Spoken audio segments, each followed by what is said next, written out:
Ayun o mga ka-crayfish, napadayo na naman kami sa Balagtas, Bulacan. Dapat nga ay magtitinda muna ako ngayon kaso maulan. Parang may bagyo ata ngayon. Namangha nga ako at napawaw dito sa mga alaga ni Bossing. Ang lalaki na ng mga crayfish niya rito. Ang cute, ang sarap ng isigang.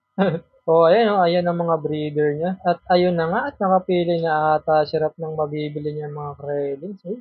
Lukuhanin niya pa ng cellphone. Uy, ang cute naman ng mga kailings na yan. Napakarami. Mga 1 inches pa lang yan, mga bossing. Binibenta pala yan ng 25 pesos kada isa. Kukuha ata itong mga kasama ko ng tagto 20 pieces na mga kailings. Bali, 500 pesos yun, mga idol. Kaso, umayaw si Joey sa kailings kasi medyo nalitan siya. Kaya ang binili niya yung mga breeder na lang. Solid nga mga bossing. Ang lalaki nga na binili sa kanya. At eto pa, sabi ng may-ari, malapit na raw yan mangitlog.